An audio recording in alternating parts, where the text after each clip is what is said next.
When it comes to the offseason, your best hope is that your team knows what it's doing and is actually improving their chances at winning, and aren't actually sabotaging themselves for the foreseeable future. Watson is expected to get a 5-year, $230 million contract that is fully guaranteed.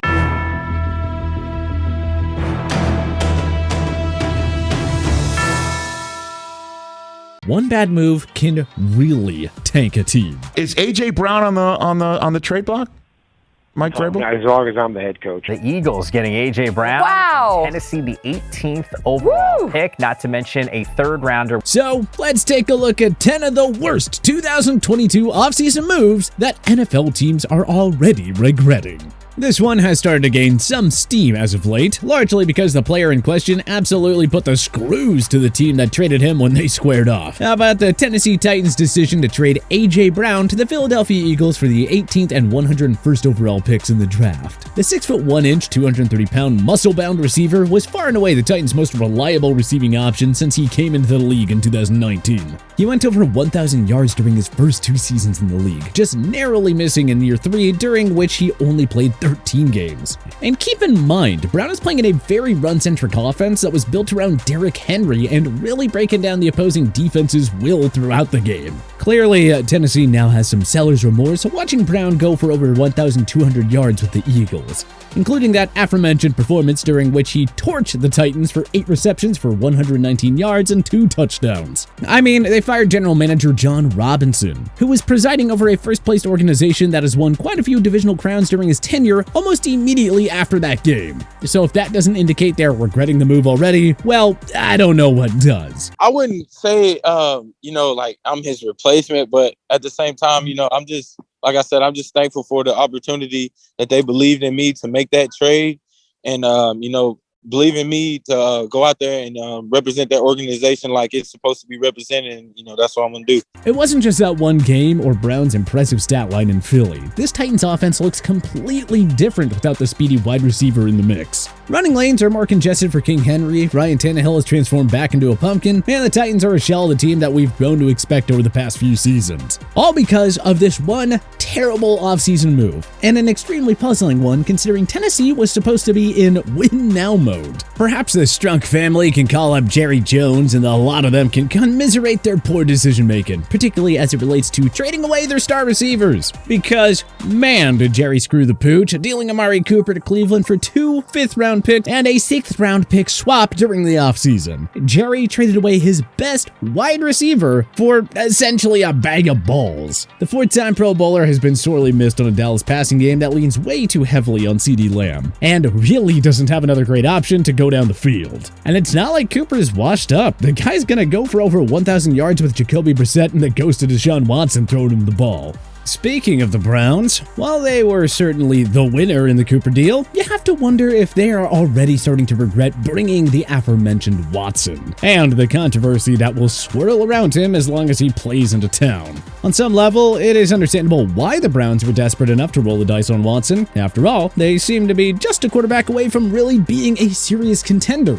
And they've proven time and time again that they aren't exactly the best at finding signal callers in the draft. So why not take a calculated risk and bring a proven commodity into town? Well, maybe because he hasn't played in 2 years and having him in the locker room immediately creates a challenging situation for every other player on the team. Cleveland's worst fears have come true since Deshaun returned to action. He has looked like a shadow of his former self, and it looks like all the money, draft capital, and of course, bad press that the team's taken may have all been in vain. Despite all the embarrassment, somehow, someway, the Browns still might not have as much regret as another organization that spent big money and burned through a lot of draft capital to bring a new quarterback into town. Cough, cough, I'm looking at you, Denver Broncos. Oh man, what I wouldn't give to put George Payton on a lie detector and ask him for an honest temperature check on how he's feeling about that decision. Because, golly, has it been ugly in Denver. By most metrics, the Broncos have one of the best defenses in the league, but Wilson and that offense have been so bad that Denver is still buried at the bottom of the AFC standings. In fact, the only thing going worse in Denver is actually another one of the Broncos' offseason moves, which, of course, was bringing first-time head coach Nathaniel Hackett in and handing him the reins to a team that clearly needed a different direction. Week in and week out, Hackett finds a new way to put on and display an utter lack of competence. So much so that it has truthfully become an embarrassment to the organization. It started bad with the decision to kick a 64-yard field goal instead of going for it on 4th and 5 in week 1, and it just continues to get worse and worse. The Hackett hiring has quickly proven to be one of the worst coaching hires of all time, and surely a regrettable offseason move. One that will leave many wondering what was worse, the Broncos coaching or quarterback acquisition. Now, Denver wasn't the only team to play quarterback roulette this year and lose. Both the Indianapolis Colts and the Washington Commanders tried and failed. Starting off with the former, Indy brought in Matt Ryan from the Falcons in exchange for a 3rd-round pick, and what has somehow appeared to be a massive overpay despite the relatively low price tag for the former league MVP. Ryan has looked old and slow almost every single week, which has been a terrible pairing with Indy's meager offensive line. Every single hit he takes, it looks like he might not get back up, and the team has been brutal to watch. It got so bad that the Colts ended up firing their head coach Frank Reich mid-season and brought in a first-time interim coach in Jeff Saturday, who has literally never coached in professional or collegiate football before in any capacity. Jim set up a job interview for me today, which is a great fit for me. Honestly, this is all moving a lot faster than I expected. My resume can fit on a Post-it note. That screams to me, how could this get any worse? We may as well say screw it and hire our old buddy Jeff. Insane, all of it. I mean, classify under WTF on a Monday afternoon. Washington, on the other hand, made a slightly more complicated trade, coincidentally with the Colts themselves, which may very well end up coming back to bite them. The trade brought in Carson Wentz, a 2022 second-round pick, which turned into defensive tackle Fedarian Mathis, and a 2022 seventh-round pick in exchange for the Commanders' 2022 second and third-round picks. The kicker, however, was the 2023 conditional third-round pick that the Commanders sent to Indy, which turns into a second-rounder if Wentz doesn't play 70% of Washington's offensive snaps this year. At this point, based on both his play and the looming injury concerns, it seems unlikely that Wentz will hit that benchmark, meaning that Washington is going to have given up a second-rounder for pretty much nothing. The Commanders simply cannot afford to swing and miss like this when they are in the midst of an on-the-fly rebuild. But hey, I guess it's these kinds of regrettable decisions that makes them an organization that is seemingly incapable of contending on any sort of consistent basis. Moving back out west to Arizona, the Cardinals have to absolutely be rueing the decision to sign quarterback Kyler Murray, head coach Cliff Kingsbury, and GM Steve Keim to contract extensions last March. Cardinals owner Michael Bidwell said in an official release at the time, "The leadership of both Steve and Cliff have been key factors in the team's turnaround over the last 3 seasons. We are all looking forward to continuing that progress and recognize these 2 individuals will be a big part of achieving our long-term goals as an organization." Yeah, well, here we are nearly a year later, and it looks to even the untrained eye that Bidwell is going to be eating his words. And potentially a good chunk of both Keim and Kingsbury's contracts in a buyout. Because, it has gone extremely downhill for the 2 of them. Cliff, who is meant to be some sort of an offensive guru, has proven himself unable to get the most out of the Cardinals' former number 1 overall pick, Kyler Murray. And to make matters worse, the duo now appears to have had a bit of a falling out, and they've been caught jawing at one another on both the sidelines and in the media multiple times this year.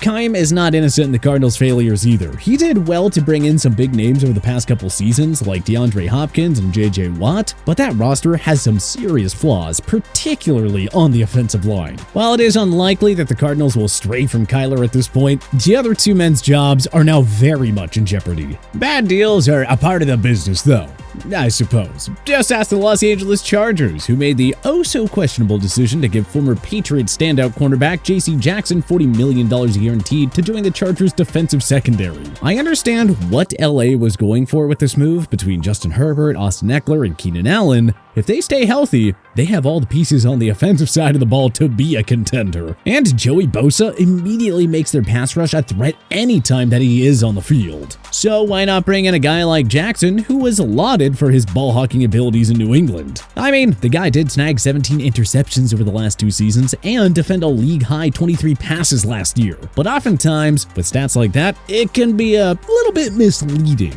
because the real game-changing corners simply aren't getting targeted the way that Jackson was. So while he was making plays, there had to be a reason that opposing teams were still challenging him.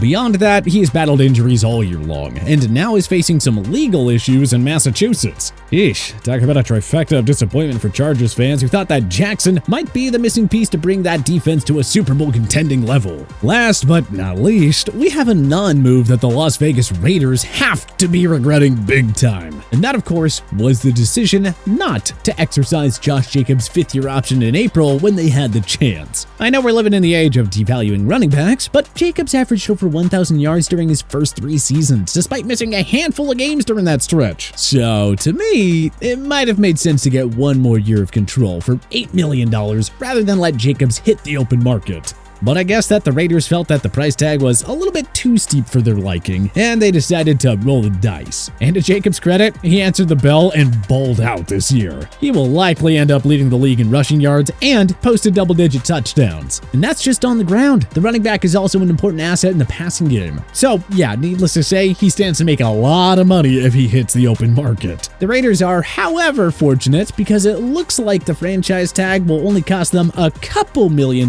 more than the fifth-year option. But you have to think that they're regretting not extending him for 2 or 3 more years at what will undoubtedly be a discount if he keeps playing at this level throughout next year. But which offseason move do you think an NFL team is most regretting? Was there anything that we missed? Let us know in the comments section below. If you like this video and learned a thing or two, clicking the like button helps out a ton. And hey, we appreciate it. If this is your first time coming around to TPS though, subscribing is a great idea because we put out videos like this every single day. But as always, thanks for watching and we'll see you guys next time.